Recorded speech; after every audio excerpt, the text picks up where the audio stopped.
अस्सलाम वालेकुम जी। मेरा नाम मुक़द्दस बट। इस वीडियो में आपके साथ मैं क्रिप्टो मार्केट की लेटेस्ट न्यूज़ अपडेट्स और मेरा तज़िया शेयर करूंगा। स्क्रीन पर नज़र डालें तो बीटीसी की प्राइस आलमोस्ट उसी रेंज में ट्रेड हो रही है जिस रेंज में कल जब मैं वीडियो रिकॉर्ड कर रहा था। बीटीसी की प्राइस आलमोस्ट उसी प्राइस के ऊपर ट्रेड हो रही है।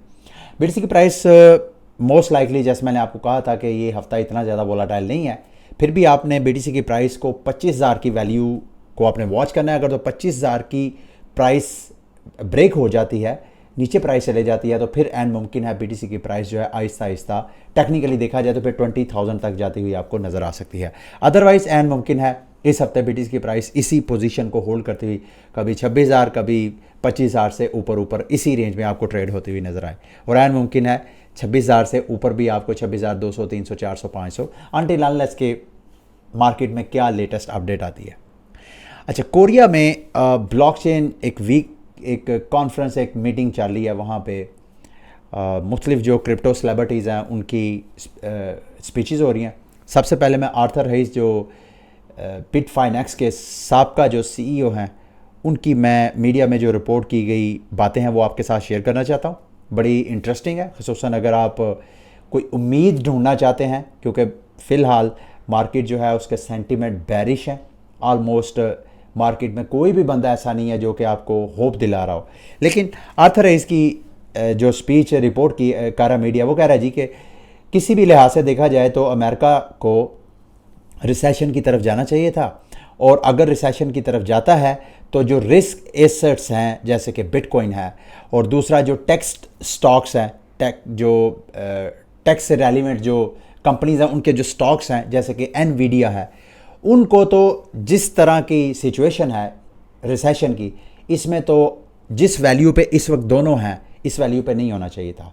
इसका मतलब यह है कि इस बेयर मार्केट के अंदर जो कि पिछले 2 साल से चल रही है, इसमें अगर बिटकॉइन और ये टेक जो है अभी भी इनकी प्राइसेज जो है वो अप्रिशिएट हो रही हैं। खसूसन पिछले साल नवंबर में जब नवंबर में जब FTX का क्रैश हुआ तो उसके बाद इस मार्केट को दोबारा ग्रो नहीं करना चाहिए था। लेकिन बीटीसी की प्राइस नवंबर के क्रैश के बाद अभी भी बीटीसी की प्राइस अच्छी खासी, क्योंकि नवंबर में तकरीबन 15-16 हज़ार तक बीटीसी की प्राइस डंप की थी, और अभी जब मैं वीडियो रिकॉर्ड कर रहा हूँ बीटीसी की प्राइस 25,000 के ऊपर ट्रेड हो रही है।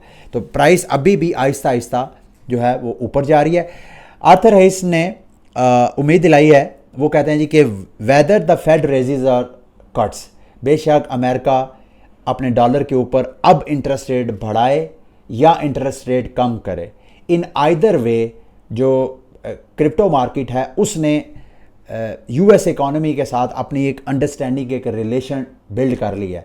गो के उनकी पॉलिसी स्टेटमेंट की वजह से प्राइस के ऊपर थोड़ा सा प्रेशर आता है, प्राइस पैनिक होती है, लेकिन ऐसा नहीं है कि ये जो इंडस्ट्री है बिल्कुल वो डेड हो जाएगी। अगर ऐसा होना होता, क्योंकि ये भी आप में से बहुत से लोग जो बिल्कुल नए हैं उनको ये बताता चलूँ कि ये फर्स्ट टाइम है इस क्रिप्टो मार्केट ने कोई रिसेशन को फेस किया है। इससे पहले सन 2008 का जो ग्लोबल रिसेशन था, उसके बाद बिटकॉइन जो था उसने बर्थ ली। उसके बाद ये इंडस्ट्री नई खड़ी की गई कि जो पैसा है वो डिसेंट्रलाइज होना चाहिए, सेंट्रलाइज कंट्रोल में होगा तो इसी तरह की बदनवानियों की वजह से, एम्बेजलमेंट की, पैसों की हेरा फेरियों की वजह से ये क्राइसिस होते रहेंगे, होते आ रहे हैं और आइंदा भी होते रहेंगे। तो इसका सल्यूशन सतोशी नाकामोटो ने बिटकॉइन की सूरत में दिया था, फिर आगे पूरी इंडस्ट्री स्टार्ट हुई। तो ये फर्स्ट टाइम है कि ये क्रिप्टो इंडस्ट्री किसी ग्लोबल रिसेशन से गुजर रही है। ठीक है, तो इस रिसेशन के बावजूद अगर ये मार्केट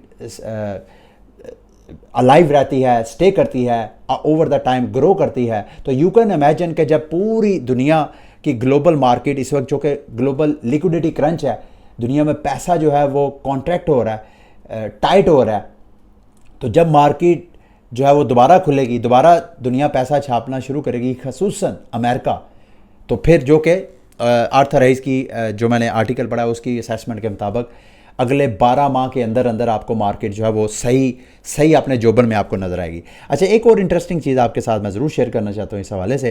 उन्होंने कहा जी कि मैं जो AI के हवाले 3 चीज़ों के हवाले से आर्थर हेइस ने जो है वो, एक तो बिटकॉइन के हवाले से ओवरऑल क्रिप्टो मार्केट और बिटकॉइन, दूसरा AI सेक्टर को भी उसने बड़ा फोकस किया कि AI सेक्टर का भी बहुत फ्यूचर है इस हवाले से, बल्कि एक रिपोर्ट भी आपके साथ वो मैं लास्ट में जाके शेयर करूँगा। और दूसरा फाइल कोइन को बड़ा अप्रिशिएट किया है। उसका मानना यह है कि आर्थर हेइस का मानना यह है कि फाइल कोइन जो है उसमें ये एआई और क्रिप्टो मार्केट इन दोनों के दरमियान ब्रिज के तौर पे ये फाइल कोइन जो है वो रोल प्ले करेगा। और फाइल कोइन का पोटेंशियल, आप में से बहुत से दोस्त, मैं वैसे ऑलरेडी आप दोस्तों को जो मेरे ब्लू चिप प्रोजेक्ट्स हैं उस हवाले से टाइम टू टाइम मैं आपको आगाह करता आता हूँ। फाइल कोइन की मेरी नज़र में बहुत पोटेंशियल है। इस बेयर मार्केट में अगर आप शॉपिंग का कोई इरादा रखते हैं आइंदा 2-3 साल के लिए किसी टोकन को, तो इसमें आप रिस्क ले सकते हैं। ये एक अच्छा प्रोजेक्ट है और इसकी मार्केट में यूटिलिटी, डिमांड, यूज़ केस ये सब कुछ मौजूद है। लेकिन जो कि इस वक्त बेयर मार्केट है तो इस वक्त आप शॉपिंग करना चाहें तो आप इसकी कर सकते हैं। ये आर्थर हेइस की भी यही बात है।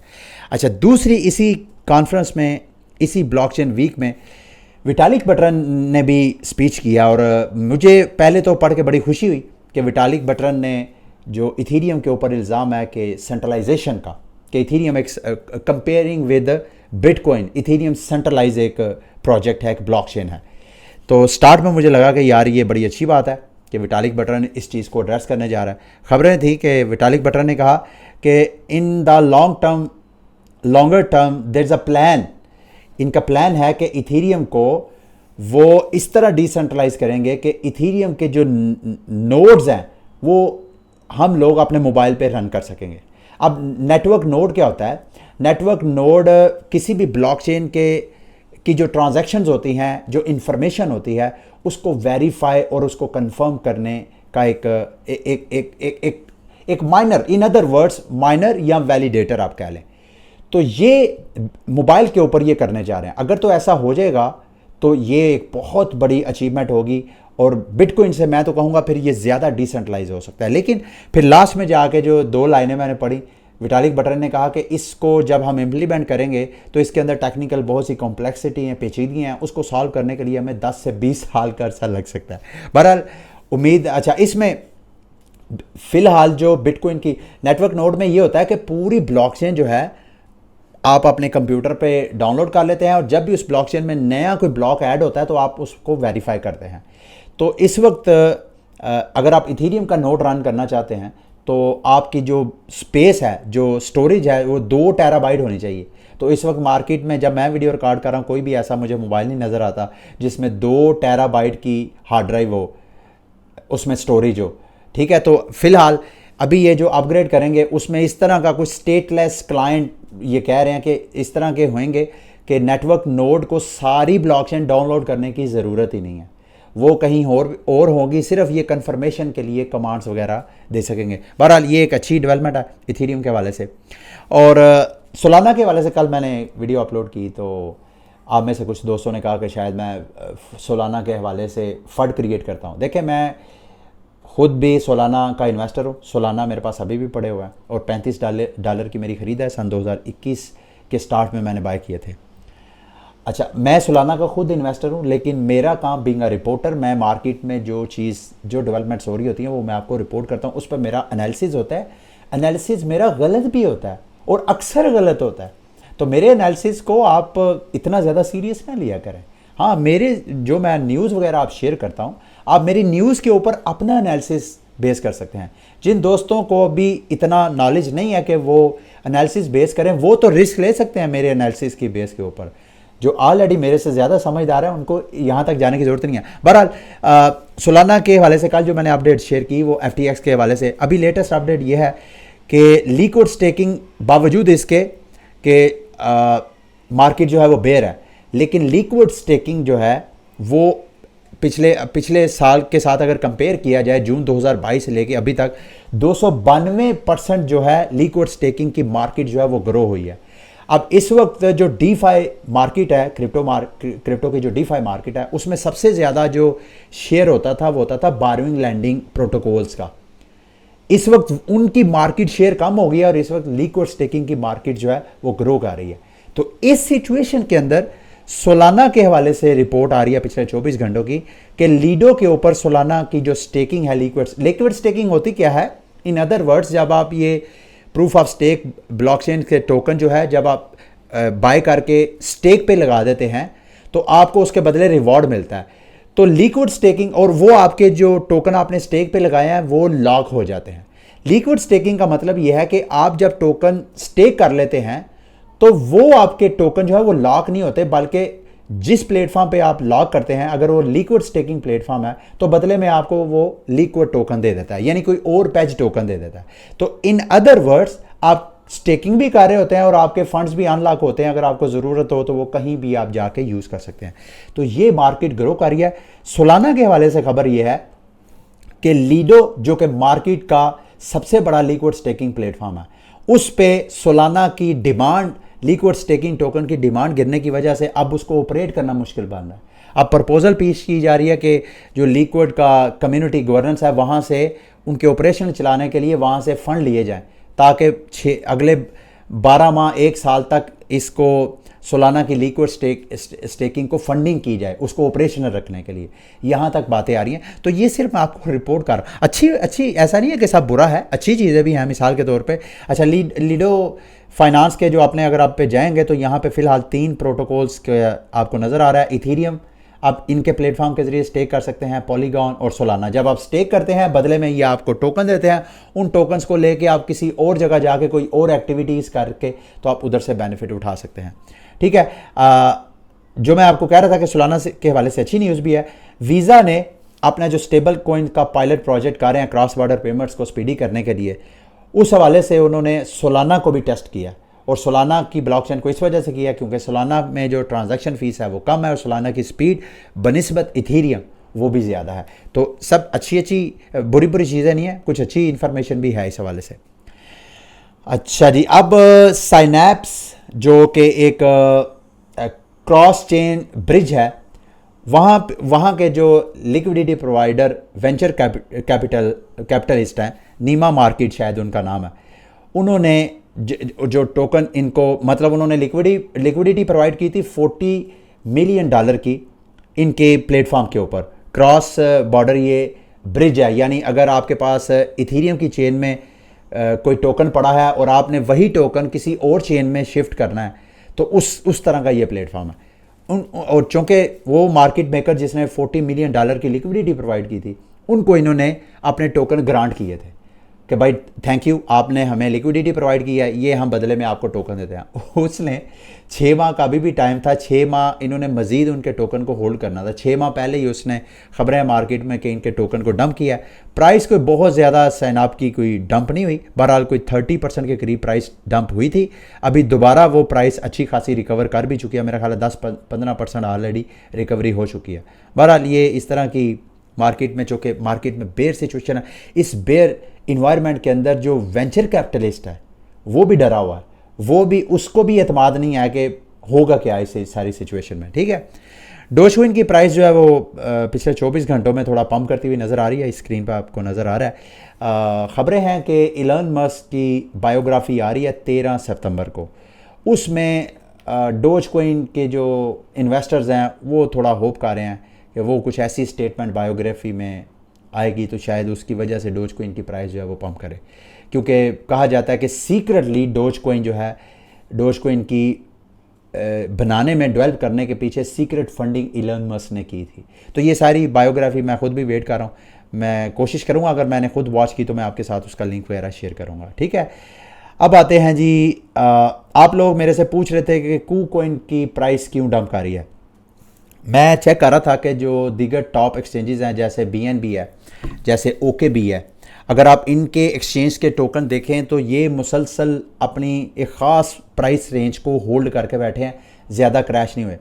BNB की प्राइस जो है गो के यहाँ से ये जो जून के महीने से क्रैश हुई है BNB की प्राइस, और उसके बाद दोबारा जो है वो ऊपर पंप नहीं की है, लेकिन इसकी जो लोएस्ट प्राइस है 200 की प्राइस, उसको अभी तक इसने ब्रेक नहीं किया। BNB की प्राइस ने भी अपनी लोएस्ट प्राइस जो है वो होल्ड की है, जबकि मैं OKB को देख रहा था, OKB की प्राइस भी अच्छी खासी एक साइडवेज मूव हो रही है और इसने अपनी पोजीशन जब से ये साल स्टार्ट हुआ है तकरीबन, जब से ये साल स्टार्ट हुआ है उस, बल्कि दिसंबर के महीने से ही, पिछले साल दिसंबर के महीने से ही OKX का जो OKB टोकन है मुसलसल उसकी प्राइस है पंप की है। उसके बाद मार्केट जो है वो साइडवेज आपको इसकी मूव होती हुई नज़र आ रही है, लेकिन कूकॉइन की प्राइस जो है वो मुसलसल आपको क्रैश होती हुई नज़र आ रही है। मुझे वजह मालूम नहीं है, मैंने बड़ी कोशिश की है कि मैं आपको इस हवाले से फीड करूं क्या वजह है, क्यों ये डंप आ रही है। लेकिन अगर आप क्रिप्टो सेंट्रलाइज एक्सचेंजेस में इन्वेस्टमेंट करना चाहते हैं, गो कि ये इन्वेस्टमेंट लॉन्ग टर्म के लिए सजेस्टेड नहीं है, लेकिन अगर आप समझते हैं कि भाई आइंदा सेंट्रलाइज एक्सचेंजेस खसूसन KuCoin मज़ीद अपनी मार्केट कैप्चर कर सकता है, गो कि ऑलरेडी मैंने आपको बताया था कि ह्यूबी और KuCoin जो है वो बाइनांस का मार्केट शेयर जो है वो कैप्चर कर रहा है। और अगर आप समझते हैं तो इस वक्त लोएस्ट प्राइस पे आप OKX में थोड़ा बहुत जो है वो रिस्क ले सकते हैं। ये रिस्की है अगेन, सेंट्रलाइज जो एक्सचेंज के टोकन क्यों खरीदनी चाहिए, क्योंकि इनकी यूटिलिटी है। इन्होंने क्या अपने प्लेटफॉर्म के ऊपर जितनी ट्रेडिंग फीस ये लेते हैं उस ट्रेडिंग फीस से अपने टोकन मार्केट से खरीदते हैं और अपने टोकन जो है वो बर्न कर देते हैं। इसके अलावा इनके टोकन की डिमांड इस तरह ये सेंट्रलाइज एक्सचेंज बनाते हैं कि इनके लॉन्च पैड के ऊपर जब कोई नया टोकन लॉन्च होता है तो उसको कहते हैं कि आप हमारे टोकन एक्सचेंज के टोकन जिसने जितने होल्ड किए होंगे उस हिसाब से उसको एलोकेशन मिलेगी। तो इनके एक्सचेंज के टोकन की यूटिलिटी बहरहाल है, लेकिन एक्सचेंज टोकन बहरहाल ये सेंट्रलाइज प्लेटफॉर्म है, इस वजह से हाईली रिकमेंडेड नहीं है। मार्केट के अंदर एक और चीज़ मैं आपके साथ शेयर करना चाहता हूँ, बल्कि मेरी कम्युनिटी में जो एक्सपर्ट हैं जो इस मार्केट को बेहतर समझते हैं उनसे मैं कहूँगा कि वो मेरी इस वीडियो के नीचे अपनी ओपिनियन का इजहार करें कि यूनिबार जो है अपने ऑल टाइम हाई से इस वक्त 70% उसकी प्राइस जो है वो डाउन हो चुकी है। जब मैं वीडियो रिकॉर्ड कर रहा हूँ तो तकरीबन आप 60% ही लगा लें, 60% अपने ऑल टाइम हाई से डाउन प्राइस है। और आप क्या समझते हैं कि क्या यूनिबॉट के ऊपर जो हमें इन्वेस्टमेंट करनी चाहिए मेरी कम्युनिटी को और मुझे? मैं इस वजह से कह रहा हूँ क्योंकि टेलीग्राम के जो क्रिप्टो करेंसीज हैं जो कि टेलीग्राम के ऊपर बॉट्स को फैसिलिटेट करती हैं, उनकी एक नैरेटिव था, एक मार्केट थी, एक हाइप थी। अब क्या आप समझते हैं कि क्या ये नैरेटिव अभी भी ज़िंदा है? अगले बुल मार्केट के अंदर, इस बेयर मार्केट सिचुएशन के अंदर इसमें सरमायाकारी करने में को बेनिफिट है या नहीं? इसका इज़हार मेरे साथ लाजमी वीडियो के नीचे कीजिएगा, और जिन लोगों ने लर्न करना है वो वीडियो के नीचे कमेंट्स वगैरह लाजमी स्टडी करें। अब न्यूज़ की तरफ आते हैं जी। ग्लोबल स्टैंड, हाँ, फाइनेंशियल स्टेबिलिटी बोर्ड और IMF ने ख़बरें हैं कि अभी ये जो G20 का समिट होगी उसमें एक मुश्तरका एक ग्लोबल पेपर वो इंट्रोड्यूस करवाएंगे जिसमें क्रिप्टो मार्केट को कैसे रेगुलेट करना चाहिए उस हवाले से अपनी पॉलिसी स्टेटमेंट देंगे। और ये मेरा ख्याल है इंडिया ने सजेस्ट किया था, क्योंकि इस साल के दिसंबर तक G20 की जो सदारत है वो इंडिया के पास है, और उन्होंने कहा था कि हम चाहते हैं कि ग्लोबल एक रेगुलेटरी जो स्टेटमेंट है वो दी जाए। ठीक है, अब मेटावर्स के हवाले से मैं आपको स्टार्ट में बताया था जी, ये एक रिपोर्ट है जिसमें कहा जाता है कि जो मेटावर्स की मार्केट है वो ग्रो करके सन 2024 यानी अगले साल के एंड तक $800 बिलियन की सिर्फ मेटावर्स की मार्केट हो सकती है, और सन 2030 तक की ये जो मार्केट है ग्रो करके इस मार्केट में जो इनका जो एनालिसिस है उसकी बेस पे मेटावर्स की मार्केट $8 ट्रिलियन तक जा सकती है। तो metaverse, AI, crypto, that's the future मेरे दोस्तों भाइयों, ये असेसमेंट है। और इस फ्यूचर के ऊपर being a investor, being a user आपको मैक्सिमम एजुकेटेड होना चाहिए कि कैसे आप इन टेक्नोलॉजीज़ का यूज़ करके आप अपनी रोज़मर्रा ज़िंदगी को, अपनी एफिशिएंसी को इंक्रीज़ कर सकते हैं। और बीइंग अ इन्वेस्टर आपको पता होना चाहिए कि किन किन AI, किन किन मेटावर्स और किन किन क्रिप्टो करेंसी में आप सरमायाकारी करें, ताकि आइंदा 5-10 साल, क्योंकि ये जो फ़िलहाल आपको प्रेशर नज़र आ रहा है, एक तो ग्लोबल लिक्विडिटी का मसला है और दूसरा रेगुलेशंस का भी टेंशन है, और ये दोनों चीज़ें विद इन 1 और 2 ईयर साल होती हुई मुझे नज़र आ रही हैं। तो फिर इस सारी सिचुएशन के अंदर जो आपको डिस्काउंटेड प्राइस मिल रही है, मुझे नहीं मालूम कि वो दोबारा आपको इस तरह कभी मौका मिलेगा या नहीं। तो it's a best time for as an investor. Crypto market के NFT मार्केट की भी बात करें तो फिलहाल NFT मार्केट भी थोड़ा सा ठंडे सांस ले रही है। NFT मार्केट ग्रो करती हुई नज़र आ रही है। इथीरियम की चेन पिछले 24 घंटों में 27% उसकी सेल्स में इजाफा हुआ है, और टोटल जो मार्केट में NFT मार्केट, इथीरियम की मार्केट में $8 मज़ीद इंक्रीज़ हुए हैं। और बाकी ये सोलाना के ऊपर अगर आप ये कलेक्शंस की बात करें तो बोर्ड ऐप यार्ड क्लब की जो सेल्स है उसमें 195% पिछले 24 घंटों में उसमें इजाफा हुआ है। ठीक है, तो इस तरह सारा आपको नज़र आ रहा है। जाते जाते ये मैं आपके साथ एक न्यूज़ शेयर करना चाहता हूँ। मर्सिडीज़ की ये जो बेंज हैं वो अपनी NFT कलेक्शन जो है वो लॉन्च कर रहे हैं और 0.1 ईथ इनके 1 NFT की प्राइस होगी। ये मर्सिडीज़ बेंज आइकन ये NFT अपने सेल करेंगे। अगर आप लोगों ने ये मिंट करना है तो मैं इसका लिंक आपके साथ शेयर कर दूंगा। आई डोंट नो इनकी जब आप NFT मिंट करेंगे क्या उसकी वैल्यू, क्या वो सेकेंडरी मार्केट में आपके मिंटिंग प्राइस से ज़्यादा ग्रो होगी या नहीं। पिछले दिनों CD5 ने अपने NFT मिंट करवाए थे, वो 8,888 मेरा ख्याल है NFT होने थे, वो उनके मार्केट में सेल हुए ही नहीं थे, सारी कलेक्शन उनकी मिंट नहीं हुई थी क्योंकि मार्केट इस वक्त बेयर है। ठीक है, तो ये थी आज की मार्केट की न्यूज़ अपडेट्स वगैरह। उम्मीद है मेरी आज की वीडियो भी आपके लिए इन्फॉर्मेटिव रही होगी। अगली वीडियो तक के लिए मुझे इजाज़त दें। अल्लाह हाफिज़।